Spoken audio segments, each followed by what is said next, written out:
do please take your seats if you could? Thank you. Thank you. And thank you all for waiting for this incredibly important Willie Birmingham lecture.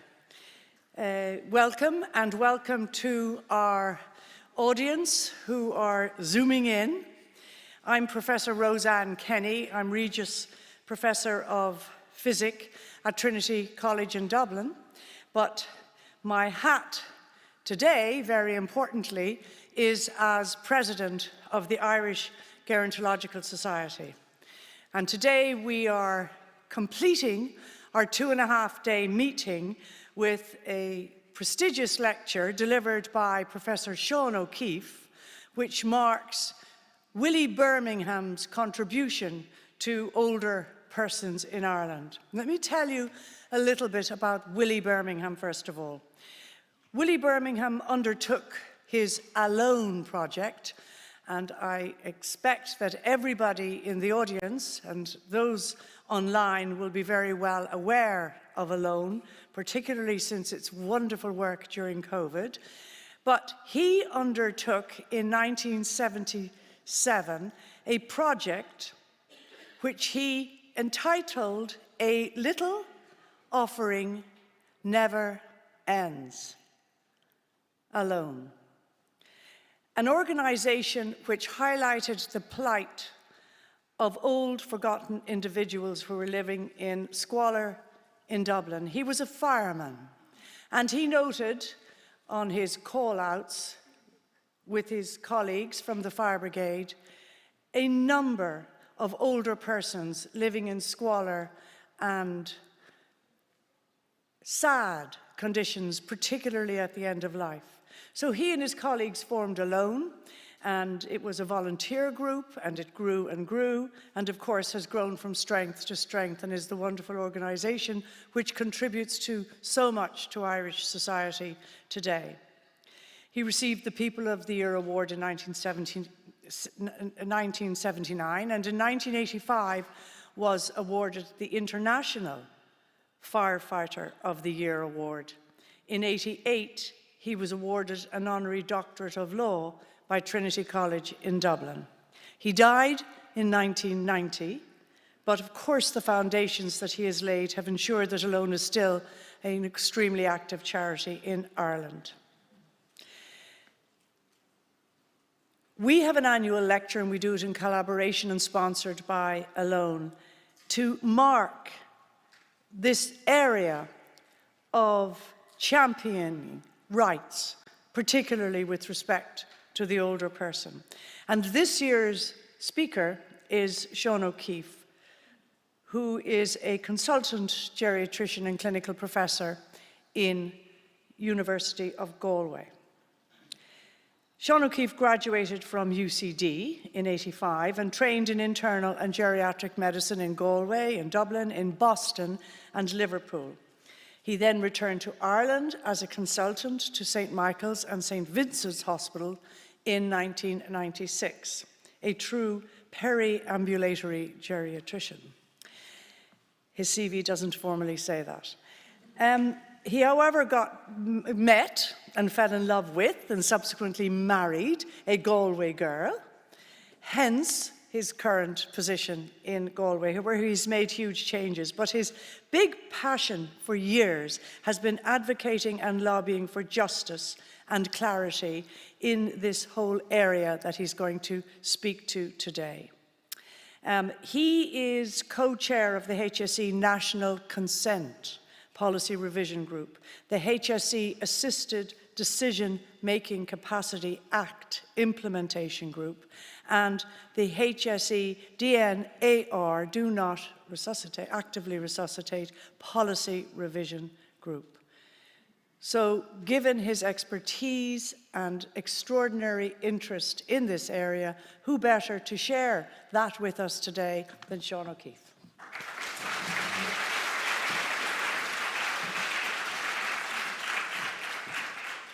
Gosh, thank you very much, Roseanne. That sounds daunting. The title of the talk, I don't know who chose it, it may be me, but I'm going to go light on the ethics. It'll be ethics with a small e, in the basic idea that ethics is just about doing the right thing or trying to do the right thing. And a lot of times that's about trying to get the balance and the balance between different competing interests.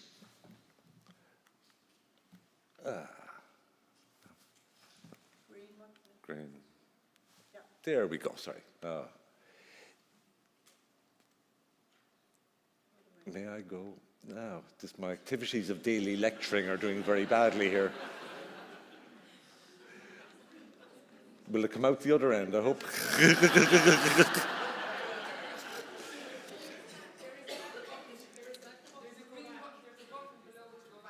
Is there? There. How's that? Lads. You're all going to leave now. There's no reason to do anything. It is. It's even better in slow motion, Ken, I'm afraid. This is where I'm going to start. No. Oh, here we go again. There. Now, this is actually, Sharon Kaufman is one of the pioneers of medical anthropology. And this is a statement she made about basically old people being the battleground, and a battleground often for this problem between risk and safety. And that's an old observation, and it's one of the ones that's still enormously relevant, and it's relevant in particular to the forthcoming legislation as to how we negotiate between autonomy and between risk. And we have a somewhat difficult relationship with the law and with lawyers. Bastard, knight and bastard solicitors. Nothing personal, Mr. Knight. I was hoping to speak to one of the others. When you want one yourself, you want someone tough. But instead, we often up entangled in a difficult relationship. And yet we need the law and we need the lawyers. New healthcare legislation. I'm going to talk a bit about it, but not too much. It's coming, and we're traditionally under-legislated for in Ireland. It's not that we're swamped in legislation. What we do have is this extraordinarily new Assisted Decision-Making Act, and it's just commenced. It's massive in terms of the impact on a lot of professions, not just healthcare, but banking, finances, and for dealing with vulnerable people, whether they're older people, anybody with cognitive impairment or communication disabilities. And they do govern it, and it's come in, and we're learning how to implement it. I won't talk about the NHSS, where we're certainly experiencing challenges because the changes are complex, and or into the others. But I want to go, first of all, and talk about risk, because I said we're talking about risk and safety. And there's no question you're dealing with older people. You're dealing with a population where the risk of something going wrong is simply very high in some groups. And these are American data, and the first one there is all unintentional. And you see the highest, the blue is for the over 85s, falls, motor accidents, suffocation, poisoning, fire, all incredibly dramatically increase in those age groups. So you may have heard of things like micromorts, how far you can travel before you incur a 1 in a million risk of injury. And you can travel on the motorbike about 6 miles, on the car about 250 miles. But we're macromort people. We're not dealing with small risks, and we may as well acknowledge that. People also see other dangers, and I mean, healthcare professionals and people close to older people as well as themselves. One, for example, particularly when people have cognitive impairments, is that they'll get lost, they'll wander off, something terrible will happen. And it's a common reason for people going into residential care. In fact, it does happen, there's no question, but it's always striking just how enormously kind most people are.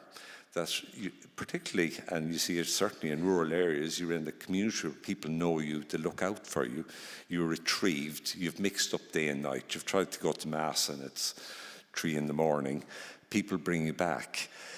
The incidence of serious accident and injury is actually very low. And that's not to downgrade it or say it isn't important, it's just to get the balance right. A lot of fear of crime, and particularly in rural area. And again, the paradox noted here is it's not strangers you need to fear in many cases, it's sometimes those close to you, unfortunately. And again, that older people are less risk of violent crime than younger people. You're at much greater risk hanging around Supermax and Eyre Square than you are in other parts of the county. So not to get it too entangled, the other one is risk, and risk in economics often means some sort of measurable, quantifiable chance of something happening. But in healthcare, risk easily gets mixed up with uncertainty. There's a risk of something adverse happening. And people worry about the what ifs. What if it happened? And they're very different and shouldn't be conflated. I like these two quotes of Bertrand Russell saying that it's natural for us to look for certainty, but it is nevertheless advice, and that we are a science of uncertainty and an art of probability, as Osler put it, and we simply have to learn to negotiate that territory. Oh God, I'm like the worst in the world. What people say they want certainty in doing things is, you know, you search the crystalline waters and you come up with it. I think of single organ specialists always when I do this. I think you're diving into clear waters. Oh, look, it's type 4 renal tubular acidosis, and you've got your diagnostic criterion as clean as anything. And sometimes in life, there are clear answers. It was curiosity killed the cat. But there is a better side which I seem to have lost on. We've good and bad news about your cat, Mr. Schrodinger. But anyway, that's a different day. But what we do instead, I think of us as bog snorkelers compared with the single organ specialists. If you think about it, we end up with incomplete information, both from the community, from people themselves, and communication difficulties. We end up with trials sometimes that don't reflect our populations, and guidelines that work for single conditions and don't work for people with multimorbidity and comorbidities. And there's actually no escaping the fact that we have to deal with murky waters. And there's almost no point in being involved in care of older people if you can't deal with that as an issue. We've inherited this whole language about risk and older people, and a lot of it is, it may not be intended as such, but it is pejorative and sometimes the meaning. And it means you have a safe or even unsafe discharge, you have a safe swallow or an unsafe swallow, and you fail your swallow assessment, or you fail your home visit. Even the vulnerable at risk, and I'd argue even you congratulate somebody on your successful aging, means you better go to the next bed and say, sorry, you've aged very unsuccessfully in this case. You know, it's simply not the way we should do it. My particular bugbear, I can't throw it in, this is the great Rosalie Kane, is needs 24-hour care. Where I always say to people, would you just come out and say should be in a home? Because that's effectively what you're saying. And it's, you know, so it's a shorthand and it's dressed up in the kind of medical nursing need. You know, there certainly are people who have very substantial care needs, but the idea that you're going to receive all of this enormous care by moving into residential care, which is often the focus of doing it, when you're moving in to be with multiple other people in an environment often relatively poorly staffed, there's a big advantage. If you fall in nursing homes, you're going to be found and picked up quicker. But it shouldn't be that you're not going to fall at all. People talk about an acceptable level of risk, and the quote up here is, I don't blame them as a profession for being aggrieved, and that's psychiatry. And it's talking in particular about risk of suicide, a particularly horrible topic. But Davis, I don't blame him, is saying that people go on about risk assessments and being formed by psychiatry, but they never go and say, well, what's actually an acceptable level of risk? Because there is no absolute level of risk.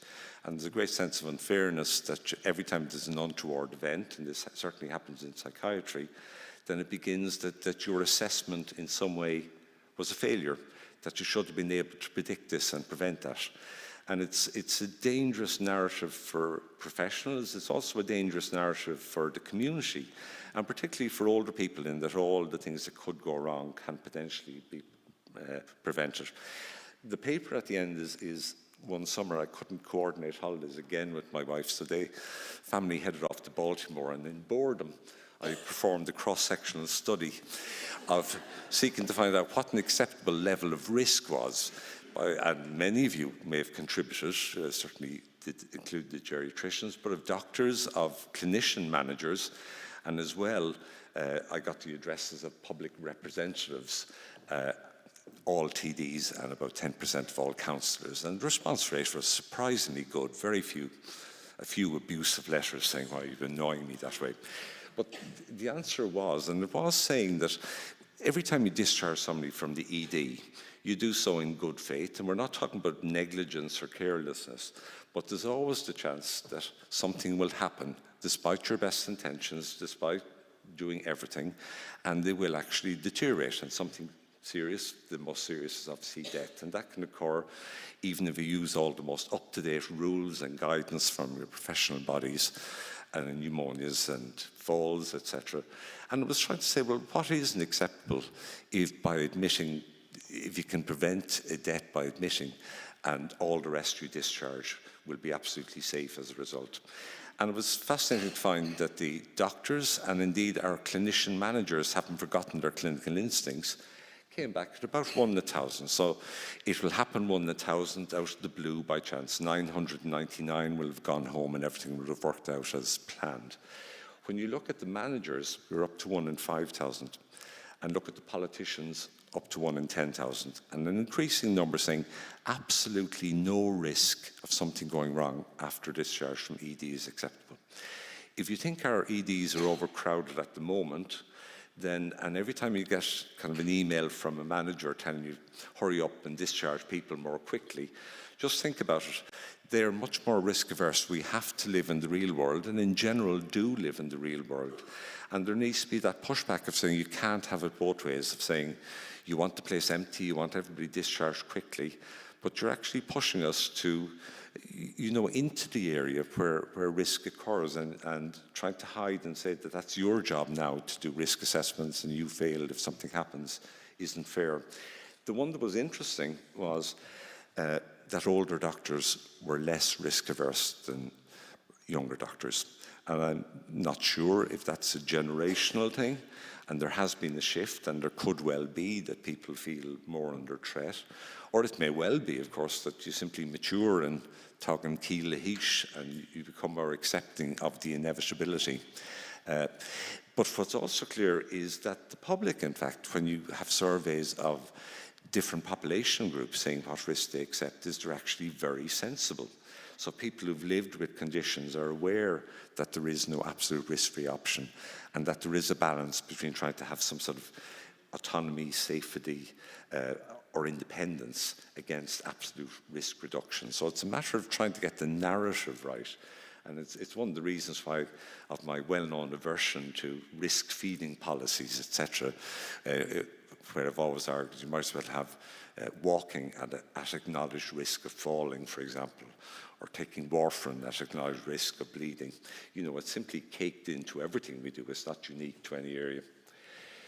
I'm going to go on to that one and say that is not to say that we don't, by the way, we should put bars in showers, not necessarily the same one as here. You take the sensible measures that need to be taken and you go with them. It just is not to overdo it. And it goes, another example is actually falls risk assessment tools. And this is from David Oliver's famous paper, recommended people stratify was the one he did, of saying it's not good enough.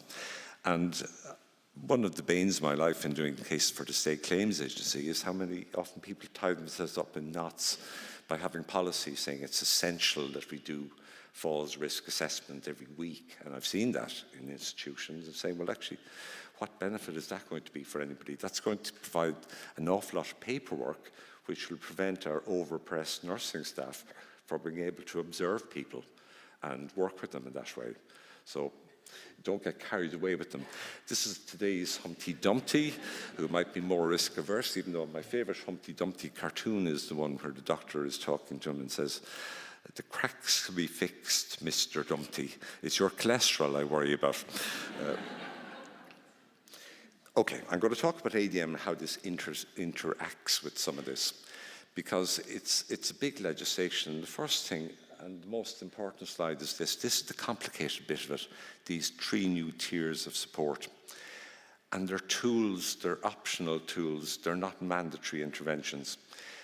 We had the old wardship system, one big blunt instrument for everything.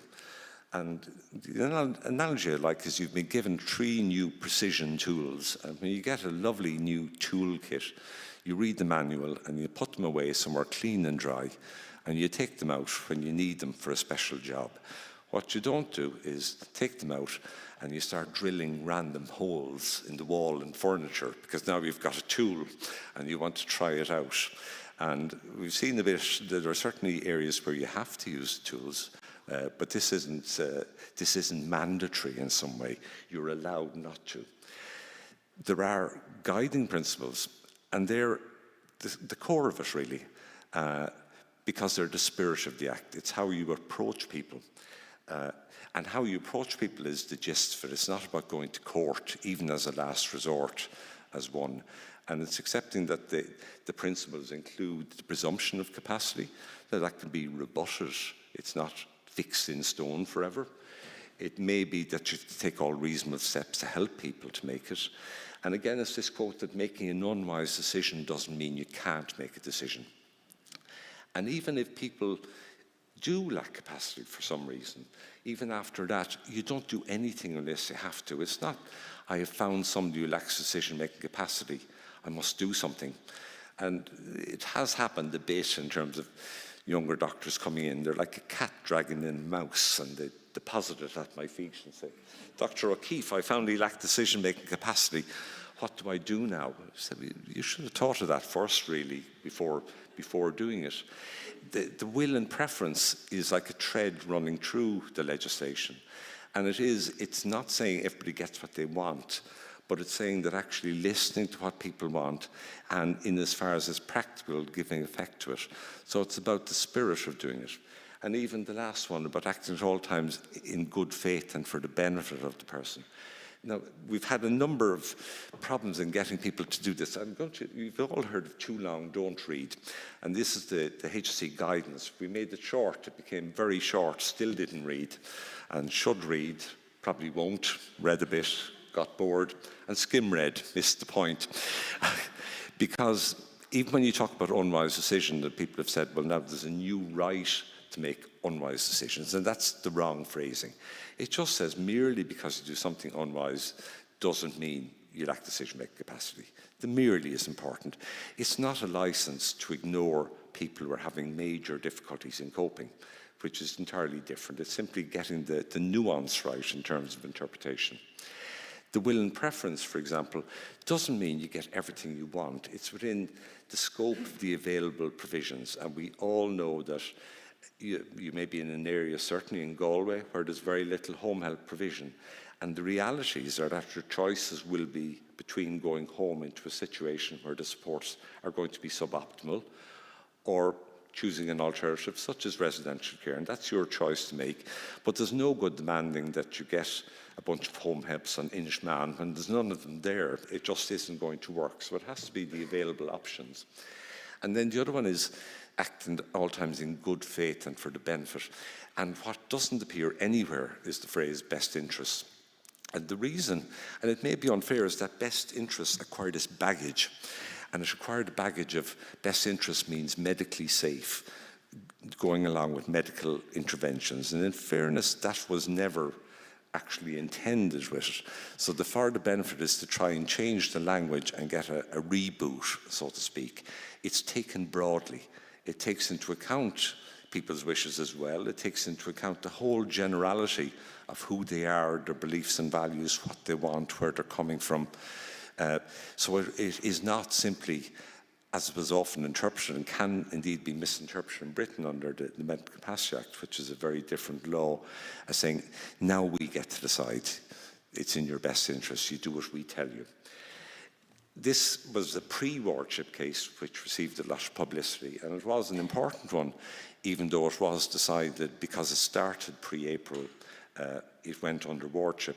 But it was the same principle dealt with in an Irish court properly for the first time, which was the idea that you can have somebody, in this case somebody where the medically recommended treatment was an amputation of the leg to save life, and where there was agreement that he was unable to weigh up and use all of the options and lack decision-making capacity, but nevertheless his vehement wish not to lose his leg should take precedence over those, that it wasn't simply safety first, long life first, all of these things first. And it was important because it had been dealt with quite a few times in the courts in Britain, but never in the same way in our courts. And again, this is even more so post-ADM commencement, that this is something that's going to be recognised by the courts when difficult cases arise. This is an example from the MCA, where fortunately the judges threw it out. The social workers decided that the couple couldn't go on the Mediterranean cruise because Mrs. Ross, who had dementia, might wander overboard and drown. Well, of course she might. Unfortunately, that's always a risk on a Mediterranean cruise, probably more likely for people of your age than for poor Mrs. Ross. It was thrown out at the court of protection, who stated they were overstretching it. But I understand the anxiety of staff, and they're saying, oh my God, they're going the cruise. Can I allow them to do so? What if she wanders overboard and drowns? Will I be criticised as a result for not taking steps? So it's, we're hoping that the correct use, particularly of the guiding principles, will allow the correct decisions and the correct nuance to be made.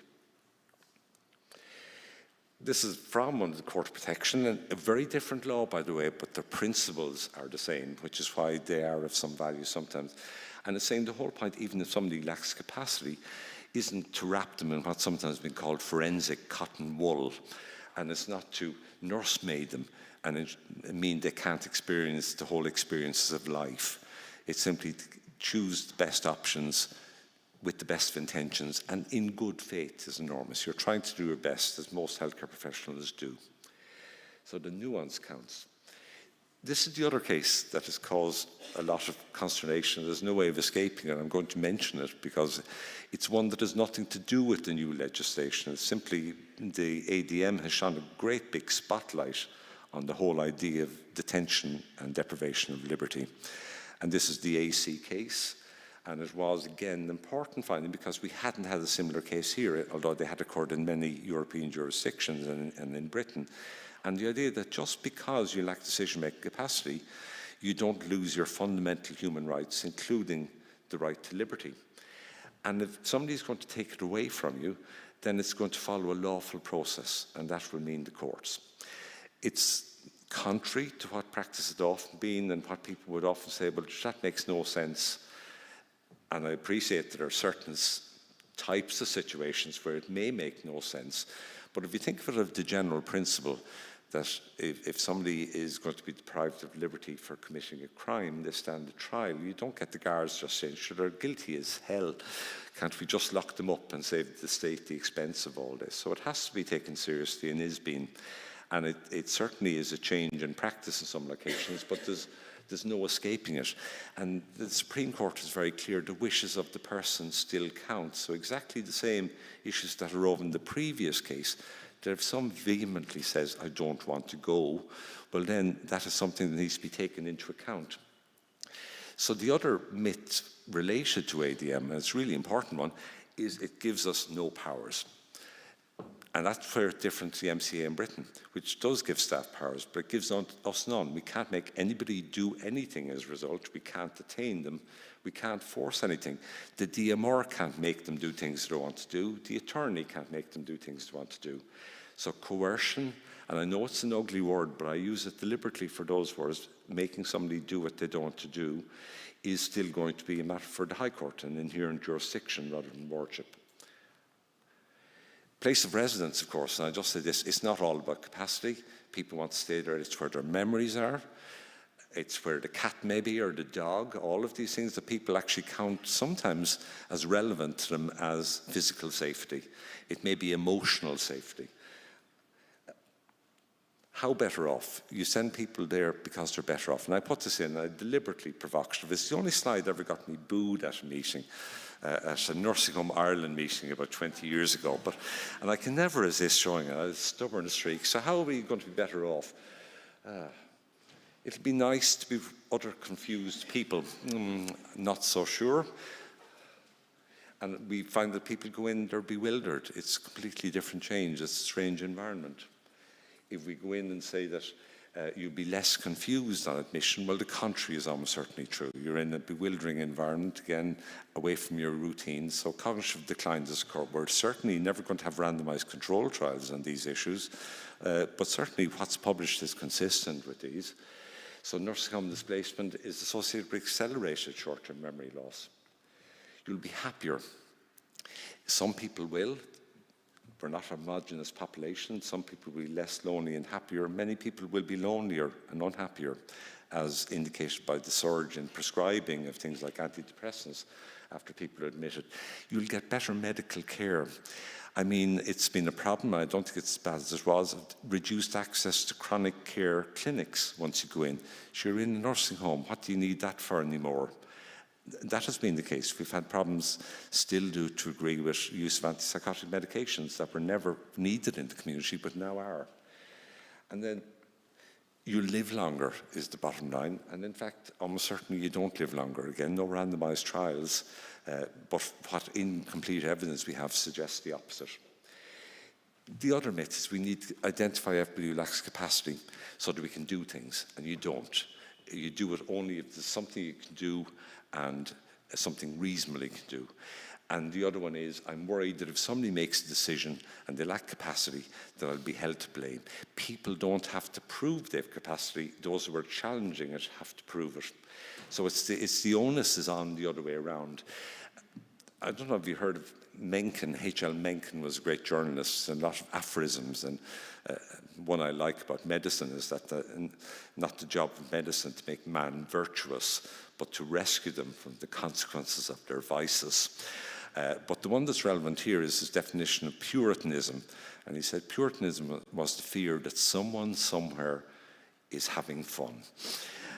And my feeling is there's a capacity Puritanism, and it's this fear that someone somewhere is making a decision when they shouldn't be allowed to do so if their capacity was assessed. And we really mustn't get there. This is a true case. Capacity request, it predates the legislation, but it was. I agreed to see the person. It's been edited to change the essential information, but the GP was being annoyed, and people were saying, look, this chap who is very overweight, doesn't look after his diabetes, his various organs doing badly, is in the community, and he lives with his son. This Irish diagnosis isn't in DSM-3, not the brightest, but you know what I mean. No insight into diabetes, and he eats cereal, crunchy nut. I've changed the cereal for the sake of confidentiality. And he eats it all day. He demands crunchy nut, and the son brings him crunchy nut. And I'm tempted to call it a serial abuser, but it was along those that he shouldn't look for it, the son shouldn't bring it, and then there were fears about floods and fires and what had happened, because he really was very bedbound and mobile.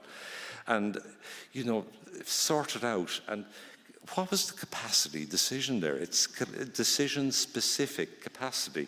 It is a decision about diet, I guess you could say, where to live, whether to listen to public health nurse. You need some sort of a reason to go questioning some of these.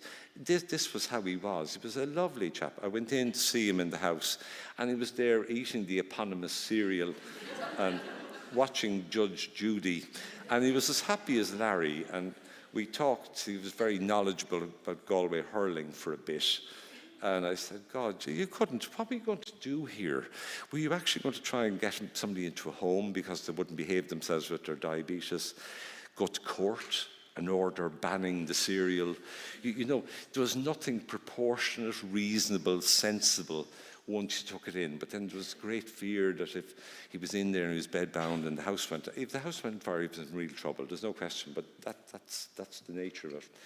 Okay, so it is about doing too much sometimes. We can always do things.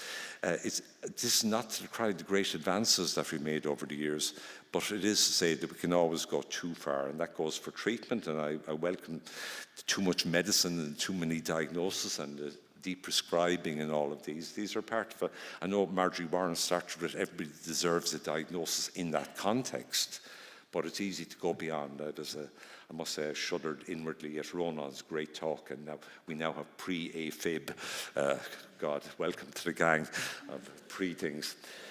Now, End of life, though, I knew CPR couldn't save our marriage, but I had to give it a try. We do have problems with excessive use of intervention, and that's where one of the aspects of ADM is going to be having advanced healthcare directives for the first time. And we always have to deal with people enough mumbo-jumbo. Will I ever play the piano again? Of trying to explain to people the reality sometimes of advanced disability and being frank with them. And people generally welcome those discussions. The advanced healthcare directives is at least one route to having plans and having discussions and doing them well. And this is the wrong audience to talk to, because in general this audience is very good at having those discussions and encouraging them, but that doesn't mean it occurs everywhere, and I think it's for the everybody we need to think about. Some mixed feelings. Value of advanced healthcare directives, there are pros. I think the pros are the theoretical one of extending autonomy. You can now speak for yourself when you can no longer speak for yourself, literally, because you've written down in advance what you want. That's one. There are failings among us. There's no question about it. Treatments still are given because nobody bothered to have a conversation about it. The other one, I think a practical one that affects us as well, even if you have that discussion in St. James's or wherever, does it transmit out to the community? How do they know that you made a decision that should be respected? And they often don't. There are the antis, and some of them don't particularly affect us. Sorry, I've gone the wrong direction again. But the antis are, sometimes the person you are now is different to the person you were then, and that particularly goes in somebody with Alzheimer's disease. And of course, we certainly had fears that you're allowed to make one on your 18th birthday, that you'd have a drunken party on your 18th, and like the Who in my generation say, hope I die before I get old. And it'll come back 40 years later when you'd actually quite like to live. Now, I think it's written sufficiently to save us from that happening. In fairness, when we do them with older people, they have an experience of life and often an experience of the illness that will get them in the end. So I think that's less likely to occur, and they have a role. But it's trying to get the right role in there. They are not going to replace ordinary, everyday conversations. They're not mandatory. We can still talk to people on the wards, we can document it. It's a tool, and I think it's a welcome tool overall. It'll help things, but it's not. The danger is people will say, you have to do it this way, or it doesn't count as a DNR order unless you have the Advanced Healthcare Directive. Excuse me. So don't do that. This was the first case, and it shows you how you can't predict how law is going to go.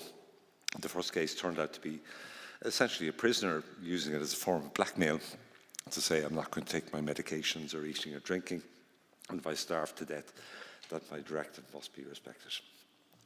We'll see these cases, but I think we'll see them actually being used in the spirit in which they're intended.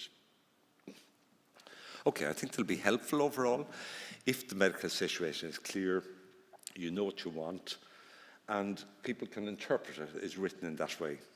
And we respect them, and in the end, they're not a panacea for end-of-life care. We're talking about the whole application of the law. The final line is a famous quote from a great judge in Britain. Again, not the same law, but the same principles apply. What good is it making someone safer if it merely makes them miserable? And the whole quote is worth doing. It's saying the emphasis is on sensible risk appraisal, particularly when we're talking about older people, of taking their views into account, that there are goods to be had sometimes in taking risk. And it's welcome when you see the courts taking these, but we must take the same as well and not have a kind of a risk-averse approach either to healthcare directives or to assisted decision-making. So don't use the risk lens. Roseanne has a great book out, Encouraging Sex in Older People, and I'm delighted to say that, taking a more expansive approach to life, unfortunately, can backfire. This is about the epidemic of STDs in residential care facilities in the States, which in one way is appalling, in another way is kind of encouraging.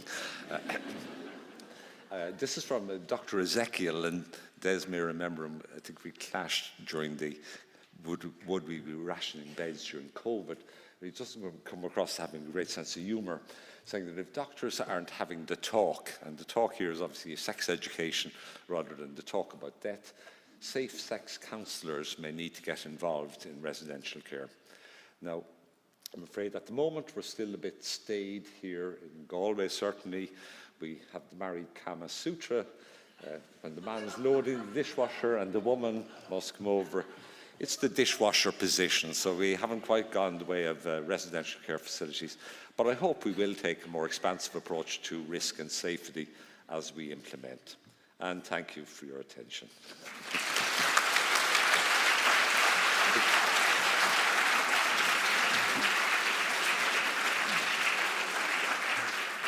That's wonderful. We have a question that's come in from the public on Zoom. What is the most challenging area of new legislation that you've encountered, of this new legislation, in your experience? There has been no non-challenging area of the new legislation. It's all been tricky, simply because it has complexities. The least challenging has been the principles, because the principles were always there. They're good principles. Yeah. We should have been doing them. But it is getting these new tools, and the frustration, because of it's not pleasant. As Bismarck said, you shouldn't see how law or sausages are made. And look at how law is made here. The frustration bit is you don't get the court rules until the legislation is published. So everything has to follow this order. So rather than being able to plan a lot of stuff in advance, you have to wait until you find out that the courts are going to apply it, and then you have to change it. So it has been challenging trying to deal with the fact that it didn't all come as a neat bundle, and then you end up with last-minute amendments in legislation, and that's as it should be, but it hasn't made life any easier. Yes, okay, yeah. Thank you for that. Any questions from the audience? Yes, Mary Walsh. Thanks so much, Sean.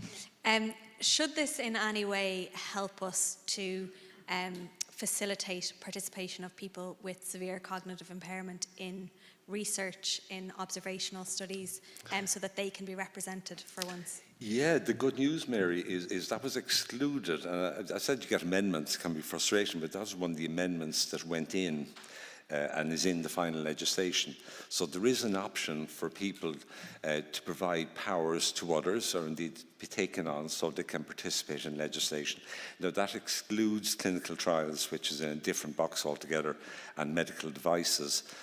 But yeah, we have, and we're trying to be involved in certainly during the COVID vaccine research and on the National Research Board for the ongoing COVID research, just grappling with some of these as to how we can, because being allowed to participate in research is a right as well, if it's going to help you and help your condition.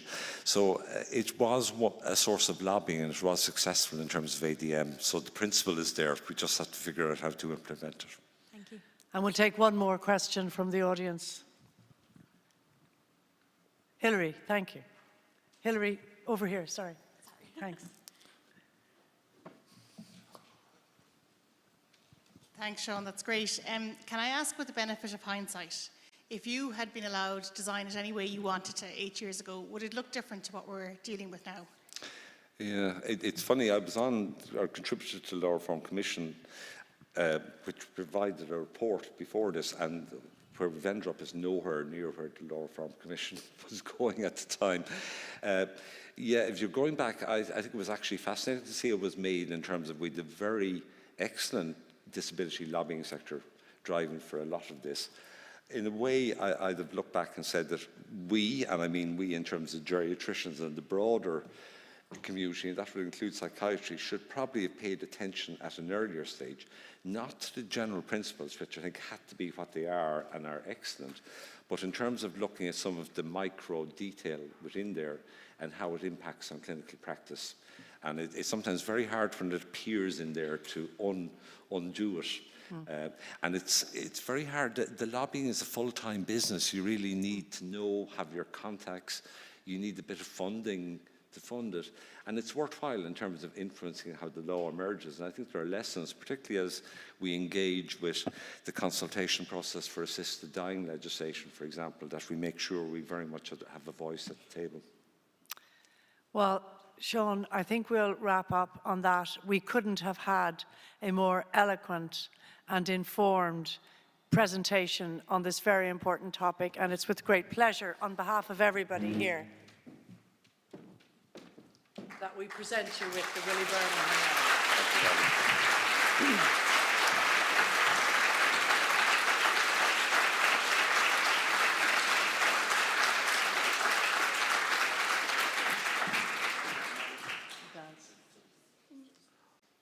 Beautiful medal, beautiful solid silver medal. Thank you. Thanks, John. You're wonderful. Thank you so much.